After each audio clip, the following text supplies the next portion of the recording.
this satellite launch goal that you've talked about in the past. It sounds incredibly ambitious, and I love ambitious plans. And I think maybe you could help us understand more of the details of the size of this rocket and the overall plans for this satellite launch mission. So what's happening now is that we've founded a company from our experience in US Aerospace. We have now founded Space Lab, which is a commercial continuation. It's basically we're done studying, we need jobs, but I'm not gonna go and apply for a normal job. I need to build rockets. We're gonna put a satellite in orbit of the Earth with a Norwegian-built rocket.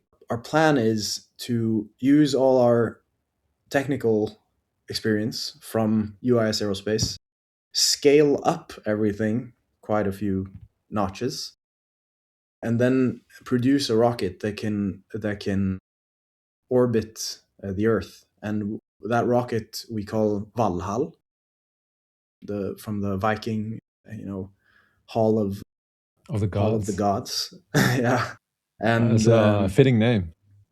yes, we figure we have to use our Viking heritage because we're not going to be doing plundering the way the Vikings did, but the same spirit of exploration and courage is what you need to have when you're going out and pioneering something like this. So Absolutely. I so love we're that. gonna use that same spirit with less pillaging and plundering, and we're gonna use the same sort of drive that we've had in US Aerospace to achieve that. So the plan for now is to have a reusable first stage rocket, which is taking something very difficult and then doing the most difficult thing you can do within that category of difficult thing. But we want to reuse the first rocket stage, put a satellite in orbit. And the reason this is important is that Norway very proudly brags that we have the full value chain with space, right? At the core, you need a place to launch your rocket, and then you need the rocket itself. You need a satellite to go on board that rocket. You need some infrastructure to receive data from that satellite. And then you need a service to provide to the user, like Google Maps, for instance. And Norway proudly says we have all those things, which is, technically true, but not really, because Norway itself does not have the rocket. Yeah. It is the only piece of the puzzle that Norway is missing to have sovereign access to space.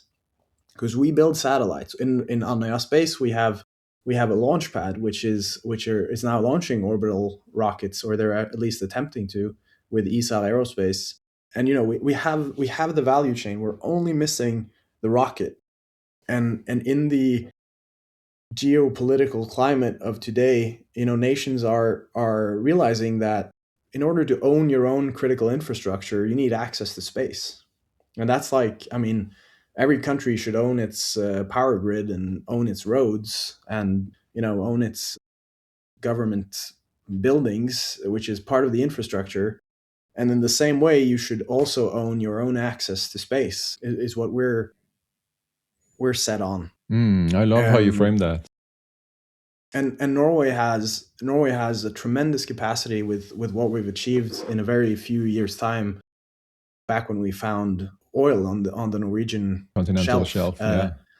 Yeah, and we, in a very few years' time, we developed something that's become a world-leading industry, especially with regards to safety and operations and logistics. A world-leading industry that is much more expensive than what it would cost to build a rocket, right? Yeah, if you compare the cost of the largest man-made object ever moved was the Troll A platform. Yeah, that's true. 400 meters tall. That was built here. I don't know where it was, up at Stord, and they built part of it in Kværnevik, I think. Yeah, I think that's right. It's much taller than the Eiffel Tower even. So just for scale, 400 meters is quite big. It's insane. And it was built here, and we do have the money. It's going to be a fraction of that to build a rocket. The technical difficulty is, of course, it's very, very, very hard to do. But we have some good ideas to how you can do it. So it's a technical barrier that's stopping you. But if you can build something like the Trolla platform, and if you can fund it, because that's really one of the most important, like one of the most important steps. Sure, you could build anything, but you need the funding to do it. So if you can fund something like that, it is in our opinion that you could just as easily fund, or more easily, a rocket company that's gonna, it's gonna cost about 1 billion kroners, of $100 million, to put a rocket like that in space. But with the investment capacity that you have in Norway, and especially with this vast wealth that we've built up by pumping fossil fuels out of the ground, it's in under our impression that you should at least use a fraction of those resources to build something that can make a truly sustainable future for the world through space technology. And that's our mission in Space Lab, is to enable that access to space to Norway, and to build that future, and to build a new industry in Stavanger and in Norway that is producing rockets and putting satellites in space, because that's a huge market too. If you're looking at the value of a space company like that, if you can reliably send satellites to orbit for people, you have $1 billion company. And that's what SpaceX does, that's what Rocket Lab does. All these companies that are now incredibly, trendy. It's one of these super trends, and that's what they're doing. That's what they're providing as a service. Yeah, and I recently saw, speaking of SpaceX, I recently saw that about, I think, if I'm not getting this wrong, about 80 or 85% of their revenue is now coming from Starlink. So basically putting satellites in space. So there's no doubt that there's a tremendous market here. And Norway should definitely have a piece of that. Yeah, and SpaceX has positioned itself in an incredible way. What they've done is really impressive, because they own their whole value chain, right? They Yeah. they produce their rockets themselves. They have the rockets, they have the satellites, and they provide the services to the end user Yeah, through complete Starlink. vertical integration.